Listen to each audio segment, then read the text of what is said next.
Olá, tudo bem? Nós estamos no canal Filosofia Levada a Sério.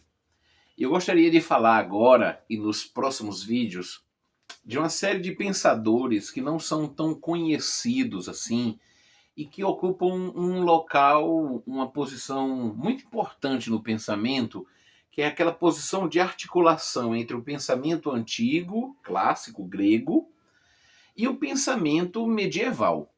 Nós vamos falar de pensadores que são conhecidos, como Agostinho, mas também vamos falar de pensadores não tão conhecidos como o pensador de hoje, Justino, que nasce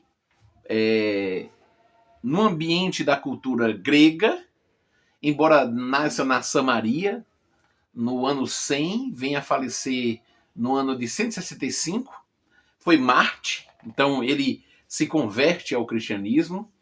E tem uma coisa interessante, há filósofos que a vida dele, a biografia dele não é tão importante para a compreensão da sua obra. Não é o caso do nosso Justino, filósofo em Marte. Porque a vida de Justino, e eu vou sugerir a você logo de início que comece a pensar, nós podemos fazer uma série de paralelos entre a vida de Justino e a vida de Santo Agostinho, que eu já disse, queremos falar sobre ele em breve. E o interessante é o seguinte: Justino nasce num ambiente marcado pelo pensamento grego clássico e ele se converte ao cristianismo. Mas tem um traço na vida do Justino que chama a atenção, que é o seguinte: Justino é um homem que busca compreender o sentido da vida. Ele quer entender, ele questiona.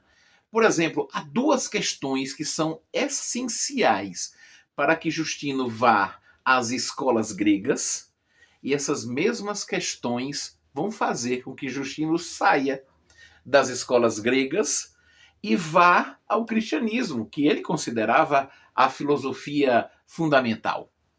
A primeira questão é a questão de Deus. Quem é Deus? Com essa questão e a questão do ser humano, da linguagem de Justino, é o que é a alma. Então, essas duas questões, veja, questões fundamentais da filosofia, essas duas questões vão fazer com que Justino peregrine pelas escolas gregas. Justino vai estar entre os estoicos, entre os peripatéticos, Justino vai estar entre pitagóricos e Justino vai estar entre os platonistas. Justino vai ser tão influenciado pelo pensamento platônico que, inclusive, ele escreve um diálogo fundamental, excelente, chamado Tifrão, ou Trifon. E o que acontece? Vamos começar a pensar aqui. Veja, quando o cristianismo nasce, São Paulo chega a dizer isso na carta aos Coríntios, na primeira carta aos Coríntios, no capítulo 1, versículo 26.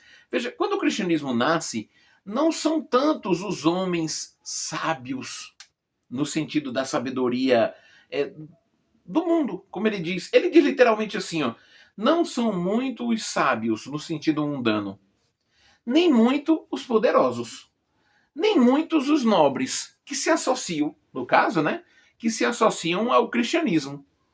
Mas com o tempo isso muda. E muitas pessoas sábias, elas entram no cristianismo e há uma questão fundamental para a gente pensar aqui, que é o seguinte: o encontro do cristianismo nascente com o pensamento grego. Esse encontro é tão fundamental que até hoje nós nos tomamos pensando questões que foram suscitadas por esse encontro há 2000 anos atrás. Porque a filosofia grega ela tem uma forma de pensar. E o cristianismo tem outra forma. E nós somos a síntese desse encontro. Nós pensamos com categorias gregas e pensamos também com categorias cristãs. Veja, Justino ele encarna esse problema. E os pensadores que nós vamos tratar, eles estão diante desse problema também, um problema crucial, vamos dizer assim. Agostinho de Hipona, ele vai dizer que ele se tornou para si mesmo uma questão crucial. Para Justino, são duas as questões cruciais. Primeiro, quem é Deus? E segundo, quem é o homem, o que é a alma. Essas escolas, como eu disse antes, ofereceram para Justino uma explicação até então satisfatória. Mas no diálogo Trifon, ele começa a explicar como se deu o processo em que ele se sente insatisfeito diante das respostas dadas pela filosofia grega. De certa forma, vamos dizer assim, de certa forma, a filosofia para Trifon, ou para Justino, no Trifon, a filosofia ela ajuda a chegar a Cristo. A filosofia é como se fosse uma propedêutica, uma antessala. Ela ajuda, mas ele vai perceber que a filosofia em si se mostrou insuficiente para as questões que ele tinha. E isso chama atenção. Ele tem uma desilusão, né? Justino tem uma desilusão com a filosofia grega, na medida em que ela não responde essencialmente às questões Deus e quem é o ser humano. Ele questiona então, ora, como é que eu vou tomar essas escolas, como é que eu vou tomar esses pensadores como mestres se a posição deles, embora seja importante, não é uma posição suficiente? Justino se converte ao cristianismo e você vai poder fazer essa relação quando você lê o Trifão, que é um diálogo, né, do Justino. Ele tem textos de apologética. Apologética significa defesa da fé. Mas é nesse texto, nesse diálogo, que ele conta a experiência dele. E ele conta a experiência de como ele parte nesse percurso em que ele sai da filosofia grega e ele chega até o cristianismo, em que ele descobre o cristianismo como verdadeira filosofia. É um percurso interessante. Por isso que eu estava dizendo, há muitos filósofos que nós não precisamos investigar a vida deles para compreender a filosofia deles. Nós até deixamos de lado a vida do filósofo, não é interessante, não tem. Mas no caso de Justino, ou no caso de Agostinho, como nós sabemos, a biografia está intimamente relacionada à vida dele. Ou seja, se tem um traço de Justino, é que ele abraça a fé cristã sem deixar de ser filósofo. E ele vai pensar assim, um problema que ele vai pensar, é possível ser filósofo e cristão? Essa é uma boa questão para a gente pensar hoje. Por isso que a gente tem que repensar esses problemas. Na verdade, assim, Justino ele vai refundar para si mesmo, porque o conceito de filosofia que ele tinha era um conceito platônico. Então ele vai refundar o conceito de filosofia para si mesmo. E ele diz assim, no Trifon ou Trifão, você pode encontrar as duas tradições, ele vai dizer assim, eis por quê e como vim a ser filósofo. Ou seja, a razão, eis o porquê e o modo como, né? A vida dele, ao mesmo tempo, relacionada com os motivos que o levaram ao cristianismo. Há uma questão interessante que é o seguinte, Justino acredita no Logos. Cristo é o Logos, é o verbo. Mas a filosofia grega, para ele, é uma antecipação, é uma preparação, é uma antessala, como eu falei agora há pouco, embora não total, não seja suficiente, mas é importante. Então, ele faz uma opção. Ele vai ser cristão sem deixar de ser filósofo. Para Justino, os filósofos gregos, eles participam do Logos. Mas os filósofos gregos, eles não possuíam o Logos total. E aí, quem vai possuir o Logos total? Para Justino é Cristo. Cristo é o filósofo. Cristo vai ser a resposta para as indagações.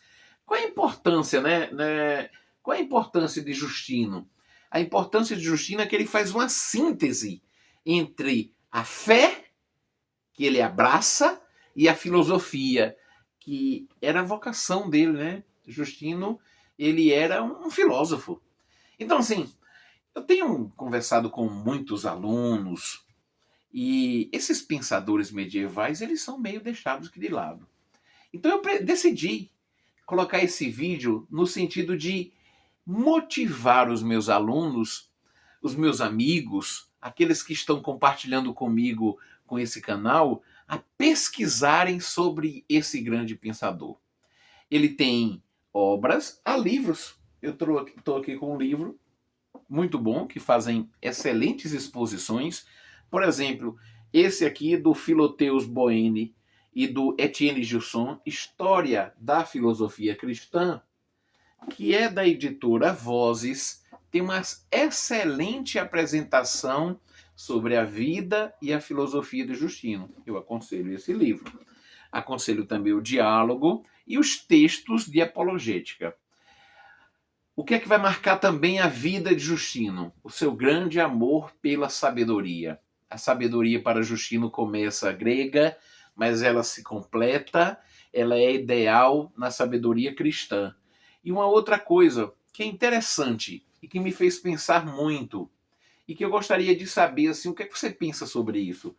Justino não sacrificou a sua religião à filosofia. E aí fica essa questão, para a gente continuar pensando, porque nós vamos ter que voltar nesse tema nos próximos vídeos. É possível ser cristão e filósofo ao mesmo tempo? Muito bem, eu gostaria que você pensasse um pouco sobre isso. E eu gostaria de pedir a você que encaminhe esse vídeo. Nós estamos contentes porque chegamos a mais de 5.000 inscritos, queremos ampliar isso. Encaminhe o vídeo, curta, compartilhe, se inscreva, dá o like. Se não gostou, dá o dislike, não tem problema não. Se gostou, manda para um amigo teu. Se não gostou, manda para um inimigo teu. Não tem problema também não. Mas é bom a gente estar fazendo esse movimento. Vamos filosofar. Um grande abraço e até o próximo vídeo. Tchau!